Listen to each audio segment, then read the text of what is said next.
In Stones of Rimini, published in 1934, British art critic Adrian Stokes famously identified carving and modeling as opposing terms for Renaissance sculpture. He would later generalize this vocabulary, making carving stand in for an aesthetic of truth to materials in painting. Carving and modeling are not so much literal practices as they are conceptions of sculptural values, and they allow him to distinguish between ideas of sculptural surface on the one hand and sculptural shape on the other. The sculptor that Stokes sees as epitomizing carving is Agostino di Duccio, and the book offers an appraisal of Agostino's reliefs in Rimini's Tempio Malatestiano, which he calls the apotheosis of carving. All sculpture, Stokes points out, exhibits traces of both modes, whether carved or modeled, but carving was the privileged term in his aesthetic because it expresses the materiality of stone. The practice of cutting away vivifies the stone's luminous tactility, or the sculpture's physical matrix. Carving, which he likens to similar activities of washing, polishing, or sweeping, brings to light an object's material self-sufficiency, its individualized substance. Modeling, by contrast, is a building up or a manufacture of things. Unlike carving, modeling maps onto stone a preconceived notion of shape, imposing an artistic will. By whittling away the stone block, Stokes writes, carving is an articulation of something that already exists, that can never be freed from the stone matrix. Bound up in Stokes's argument about carving is a theory of the photography of sculpture. Stokes complains that German and Italian critics are incapable of really seeing Agostino's reliefs. He gripes against what he calls the horrid noun plastique, which defines the medium as a molding of shape. But he notes that this oversight in part depends on the quality of art reproductions. Photographs, Stokes argues, transmit plastic values exceedingly well, carving values hardly at all. And he apologizes for the book's illustrations. A majority were taken by the Alinari and Brogi photographic firms, several others by staff photographers at the Victoria and Albert Museum, images that he calls a hindrance for their inability to convey the carved surface. Readers may even wonder, he says, why I should make so prolonged a fuss about these reliefs, because seen in a photograph, the carved values of an Agostino relief, the gradual rounded cutting, the closely related equal tones and half tones, the luminosity, are lost. Many, though not all, of the photographs Stokes included in Stones of Rimini present Agostino's reliefs divorced from their spatial setting in the church. Captured from a frontal vantage point, the reliefs are framed individually, an ordering that emphasizes their overall composition.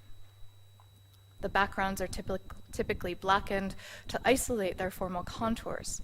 In most cases, the reliefs are pictured as total planes encapsulated by a frame. In only one instance, a detail is presented that zooms in on a dolphin riding Puto on the tympanum. These stock photographs carry a rhetoric of imaging tied to art history's formation as a scientific discipline in the 19th century.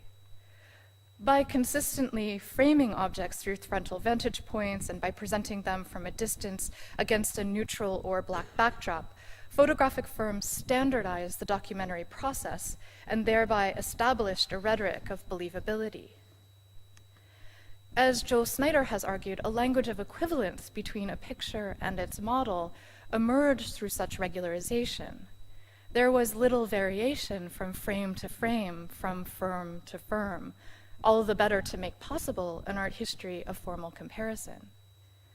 Decontextualized from their spatial settings, objects from different historical periods and geographies could be brought together on the printed page, studied and compared on the basis of style, a process epitomized in André Malraux's Musée Imaginaire.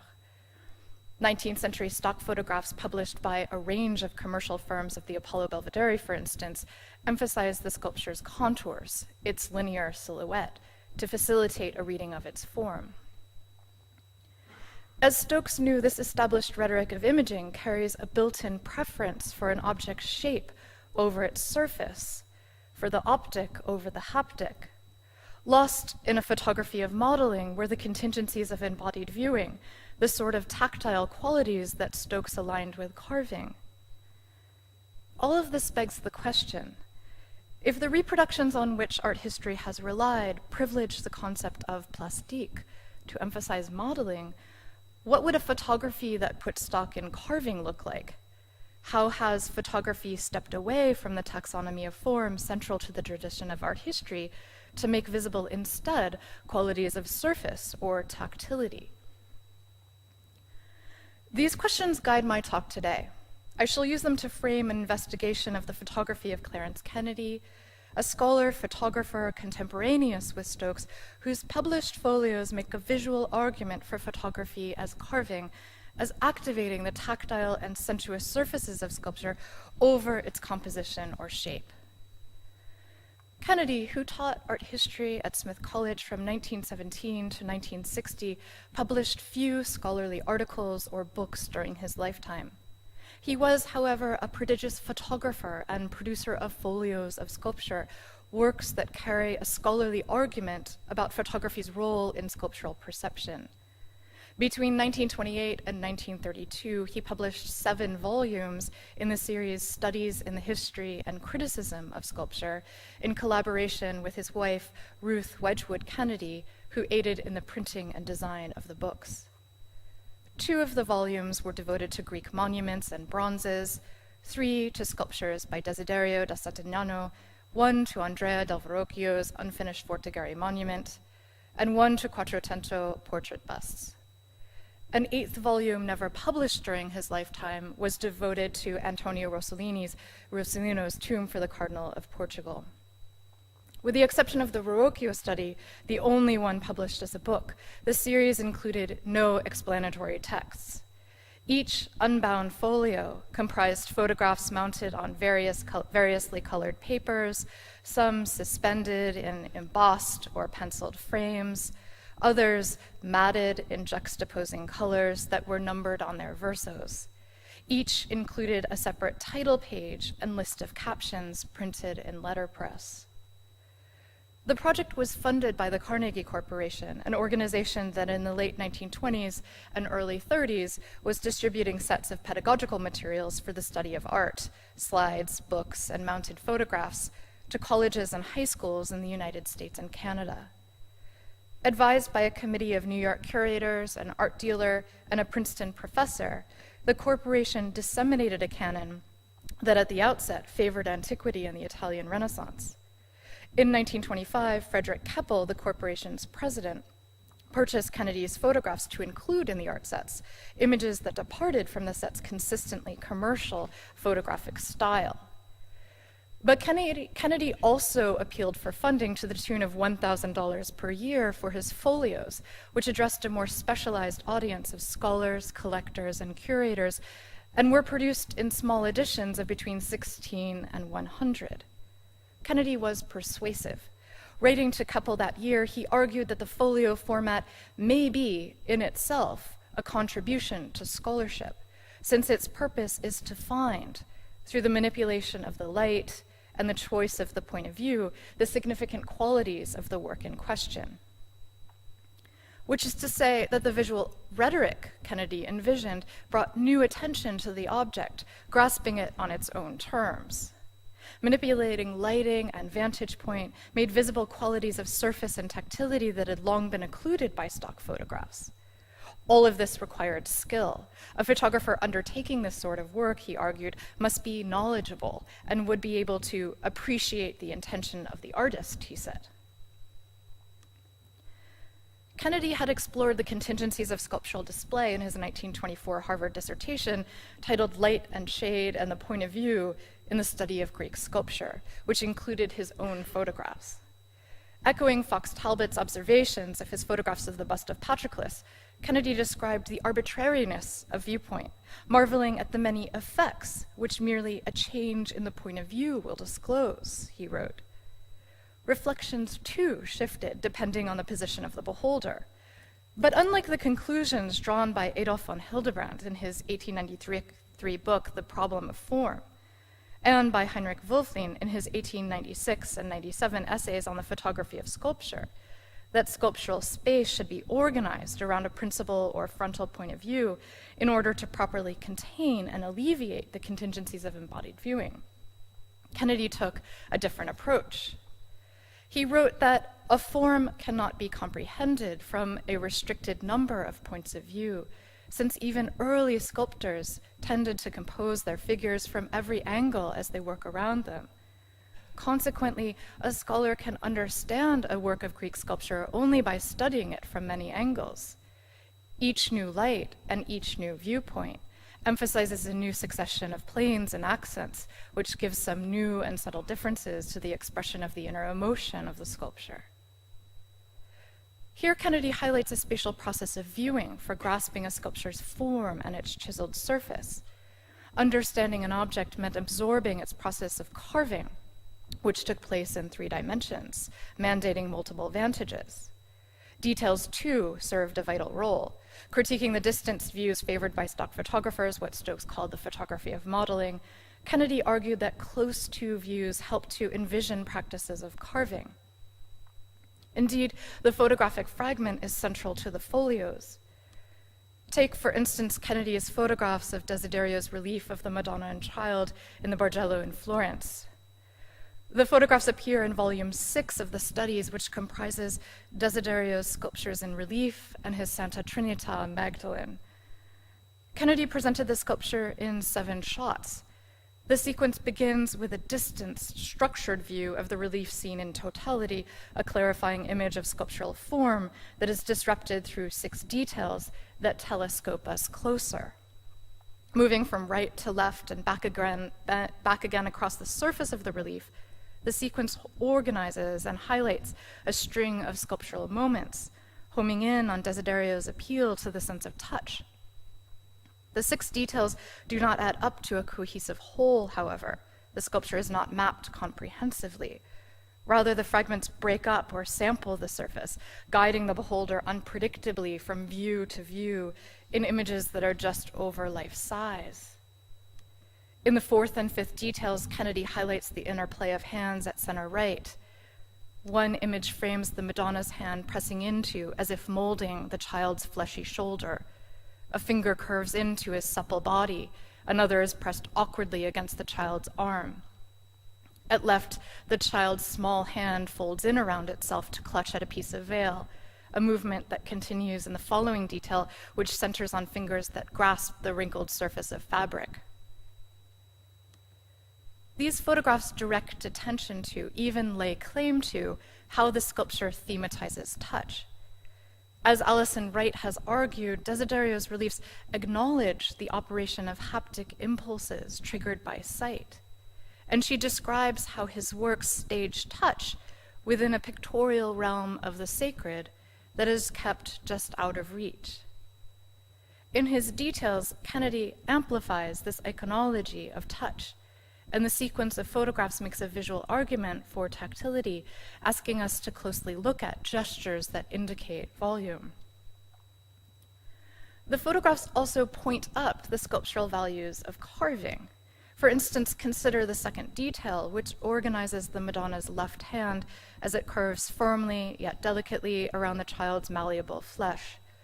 From edge to edge, the photograph pictures a full range of carving techniques, from the shallow cuts to the deeper incisions used for the fingers. The plain marble border is visible as well, a strategy Kennedy also used when photographing what's known as the Turin Virgin and Child, in a detail that pictures a sliver of space beyond the marble's edge. These photographs evidence the process of carving, framing both material and medium, both stone matrix and carved surface. In this sequence, Kennedy's strategy hinges on the camera's identity as a device of incision or etching.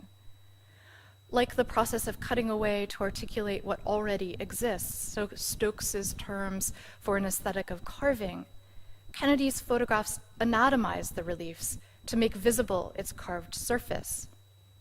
He uses the camera as a mechanical tool capable of enlarging objects, capturing them from any vantage point, and disassociating them through the frame. Sculpture is incised or dissected by the camera, which here operates as separate from human vision. This definition of photography as a tool of inscription or analysis anticipates Walter Benjamin's 1931 theorization of the medium in his essay Little History of Photography. Photography, Benjamin writes, with its devices of slow motion and enlargement, reveals the secret. It is through photography that we first discover the existence of this optical unconscious, just as we discover the instinctual unconscious through psychoanalysis. Photography reveals in this material physiognomic aspects, image worlds which dwell in the smallest things. Here the critic describes a photography capable of accessing a microcosmic world that lies beyond human vision or cognition. It is, he writes, a form of inscription, a device of perceptive analysis and probing critique. Although Kennedy would not go so far as to adopt Benjamin's surrealism, he too suggests that the apparatus of the camera can produce a new way of seeing, to penetrate the object, making visible surfaces that are difficult to see or elusive. In Kennedy's hands, the camera is an active tool and not a neutral device. Its manipulation of lighting, splitting of the object through multiple vantages, and cutting and cropping bring to light sculptural qualities long overlooked. Indeed, in the folios devoted to sculptural monuments, this strategy of inscription is writ large. As Kennedy described it to Keppel in 1925, he was drawn to Desiderio because of a history of misattributions. His book on Verrocchio's unfinished Fortigari monument was similarly inspired. He aimed to clarify the artist's authorship in the monument's complex making. Photographs offered new evidence for stylistic attribution, and close-to views were paramount to this task. Reporting on his photographs of Desiderio's Marsupini tomb for the Carnegie Corporation, Kennedy noted that adequate photographs existed of the tomb's larger parts, as well as of the whole. The scholar himself used hundreds of these images taken by commercial firms for structuring his vast archive of Italian Renaissance art. But even the detailed views sold by firms were taken from a fixed frontal vantage point and synthesized the object at an ordered remove. Here, for instance, are 3 details produced by the Brogi firm of Desiderio's Tabernacle of the Sacrament, found in Kennedy's archives. Such images were inadequate to the task of attribution, Kennedy argued. What was needed was analysis, not synthesis, disorientingly close shots of the chiseled stone, not compositional frontality. Achieving such views was a laborious affair requiring specialized technologies and homemade contraptions. First, the sculptures had to be cleaned of the dirt and dust that filled the carved incisions. Then there was the issue of lighting, erratic and unpredictable in a church's darkened interior. Kennedy improvised a portable car battery attached to a small searchlight that he or an assistant held from the height of a ladder, moving the lamp constantly during the exposure. The process simulated diffused daylight, aided by reflectors. Mirrors, too, made inaccessible surfaces visible. Finally, Kennedy built a tripod that had a ladder as one leg, a device that allowed him to capture the sculpture from any height or angle. He also used scaffolding to picture its upper reaches and large format cameras capable of recording surfaces in extreme detail.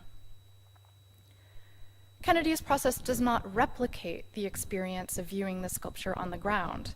It exploits the camera as a mobile, prosthetic vision. Take, for instance, Volume 5, dedicated to Desiderio's Tabernacle of the Sacrament in San Lorenzo, Florence. The folio opens with a single distanced view of the monument's overall composition, and the subsequent 65 images probe its different parts, parceling it into details. The first sequence depicts the lowest relief of Christ, St. John, and the Virgin. Kennedy notes on the list of captions that a mirror was required, since in 1929 the relief was positioned behind an altar. The entire monument was moved across the church after World War II. As in his photograph of the Virgin and Child, Kennedy framed the sculpture's iconology of tactility, isolating its interplay of hands. Once again, the relief is not charted in totality, but rather analyzed as a series of disconnected parts. A copy print from Kennedy's archive shows the scattered location of the details, which direct our gaze to the relief's meditation on touch. Kennedy disaggregated the sculpture in still other ways. Picturing the candle-bearing angels that flank the central panels, he mapped the leftmost head from 3 vantages, cataloging it in 3 dimensions as the camera shifted to the left. We then jump to a shot framing the figure's torso and, subsequently, its legs, in a dramatizing image of the luminous marble cloak seen against a dark ground. Between torso and legs, the vantage point has shifted, destabilizing our orientation to the sculpture and to the monument as a whole. Higher up, Kennedy also disrupts the inaugural principal point of view with oblique shots of the putti and the infant Christ child. In photographs that are wholly dependent on a ladder to reach the top of a sculpture whose height is 14.5 feet tall, he takes us around and behind the figures. The stabilizing symmetry of the lunette is ruptured with views of the putti's backs, as well as shots that fragment the figures. The infant Christ child, for instance, is dissected as a series of body parts, set against a strip of board, which Kennedy used as a background. In these close-to views of the upper reaches, we encounter objects materially and 3-dimensionally. We see where their sculptures meet and emerge from the wall and the masonry used to attach them. Equally as disorienting are Kennedy's shots of the mantle supporting the lunette. In one, we look up at the rows of intricately carved ornamentation, each row different from the next. Beyond the edge looms a black void. Several photographs away, however, we are plunged into the angel-studded relief underneath and the elaborately carved flowers. The result is a dizzying suite of photographs that each abstract the sculpture's ornament. We move from the bottom of the mantle to the flattened surface below, and the sequence of close-to views presents a series of dissonant snippets of carving. Once again, Kennedy creates a progression of parts whose order is difficult to resolve. In his folio, Kennedy imagines an individual, non-uniform encounter with sculpture, asking us to follow him through an analysis of its heterogeneous surfaces and parts. We see the backs of things and the worn floor of the church, the moment where carving fades into stone. So too are we invited to scrutinize the sculpture's surface, to zoom into the carved flowers and leaves abstracted from the whole. This range of photographs departs from the regularized style of fixed frontality adopted by commercial firms, to instead stage a panoply of contingent views. The folio elicits a process of seeing evocative of Carl Ludwig Fernau's description of Canova's Cupid and Psyche in 1806. One can never arrive at a satisfying view of the work, he writes in complaint of the sculpture's lack of frontality. One has to leap around it, looking at it now from above, now from below, getting lost in the individual partial views without ever getting an impression of the whole. In his folio, Kennedy presents a similar encounter of elusiveness, as if sculpture is splintered into a collage of disorienting views, a mode one in fact discovers in his archive, which contains numerous cut-up copy prints, a puzzle of parts yet to be put together. A collage aesthetic also defines the physical experience of looking at the folios, which unfold in a constellation of unrelated views made haptic and material as a beholder lifts up and turns over the plates. This dissection of the sculpture, this unsettling of the idealism of the principal point of view, defines Kennedy's photography as carving. The scholar unyokes photography from its history as a device for the taxonomy of form and shape, a device for understanding modeling, showing it to be a mode of framing that cuts into and activates the tactile, sensuous surfaces of stone.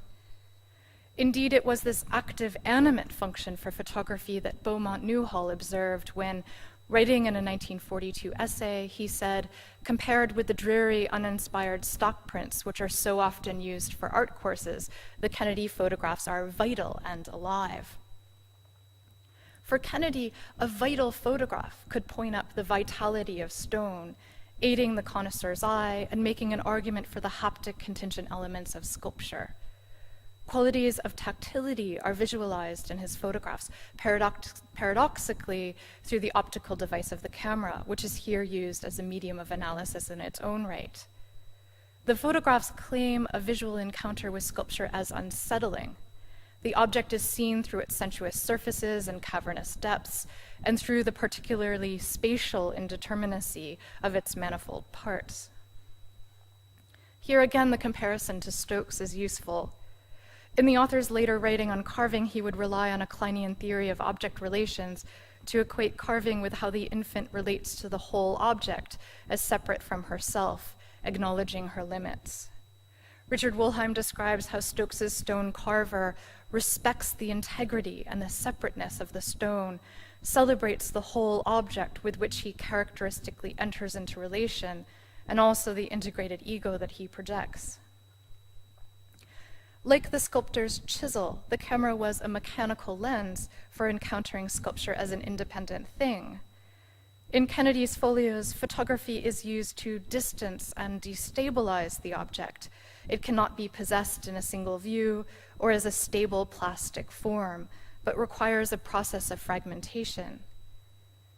Even as the sculptural surface is probed and inscribed, analyzed and carved by the camera, the textured surfaces of stones are still unknowable, splintered into an infinitude of parts. Thank you.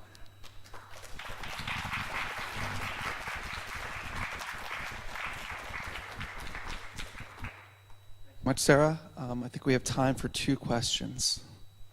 Okay, let's start with Jeremy. Thanks very much.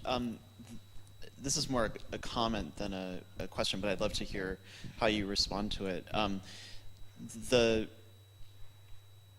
The sense I got actually was that there are 2 different kinds of carving in operation in the way you were talking about this, and sort of there's one that's kind of scientistic model of an anatomical dissection and so forth, which you could line up with a sort of pseudo-Morellian kind of telling detail kind of thing. But I wonder also if more emphasis should be put on the kind of the sort of polishing side of carving in Stokes's sense, which is just about a kind of treasuring of the material, the treasuring of the object, and where the kind of close-up view is ultimately just about being close, sort of a kind of an experience of being close to these various details, which then somehow there has to be some kind of, objective rationale given for it. But actually kind of what's maybe going on is just a kind of search after some kind of psychic satisfaction. I mean, a bit like kind of Ruskin or something like that. Kind of all of these detailed things are partly just about kind of spending lots of time with this thing, and so the kind of material trace of that is both acknowledgement of that, or kind of wishing to sustain it, an excuse to sustain it, but it's also kind of, when it's done, marking the split, the kind of move away. That's really helpful. Thank you, Jeremy. I think there are 2 quick questions here. Yeah. Hi, thank you for your talk. Full disclosure, I teach at Smith in the Department of Art. However, I was not there in the 1930s. And I'm curious as to Kennedy's relationship with the teaching of art history, or what may have gone on at the Smith College Museum of Art at the time, since his photography departed, as you point out, so remarkably from the commercial stock photography that was widely distributed as pedagogical aids for the teaching of art history.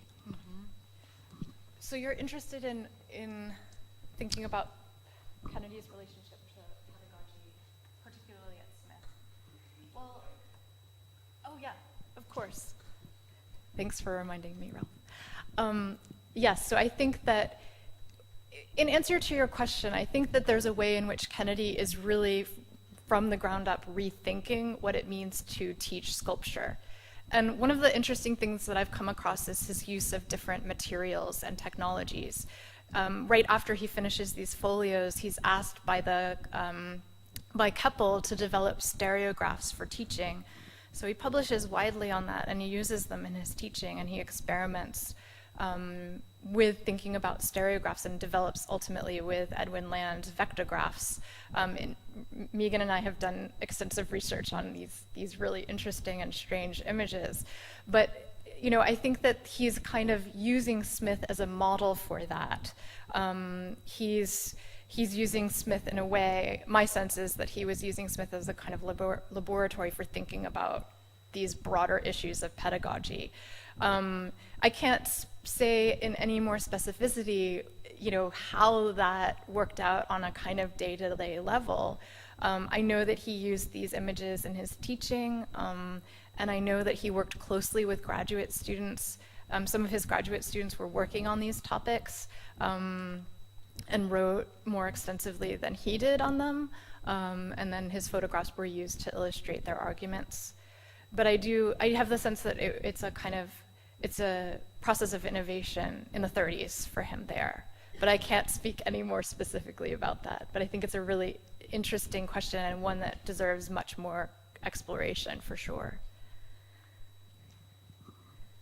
Hi, thank you. I found your description of the disarticulation of the figures in the sculpture very compelling. And but I wonder if you could think this as an iteration of what the camera doesn't know. That is, the camera's inadequacy to grasping the phenomenological experience of sculpture in exactly the way that you were trying to approach it here through tactility. I mean, there is really a compelling argument for an iconography of tactility, the hands particularly. He's clearly focusing on them. But we've all been in the situation where we've been in the cathedral and our photographs of the cathedral do nothing, don't even come close to the experience of being in the presence of the sculptural program. So I don't know, I kind of thought that what you were describing here as tactile turned into a very beautiful articulation of close looking, which may speak to your point about pedagogy, but not necessarily closely touching. Maybe I don't know enough about the haptic, the sort of the process. Well, yeah, and I think it's close looking that's reliant entirely on the photograph, on the camera, because the vantages that he's asking us to see are not ones that we would see in the round. I mean, vantages that are, grounded on the floor, for instance, or behind the lunette, that's a process or a theory of close looking that is absolutely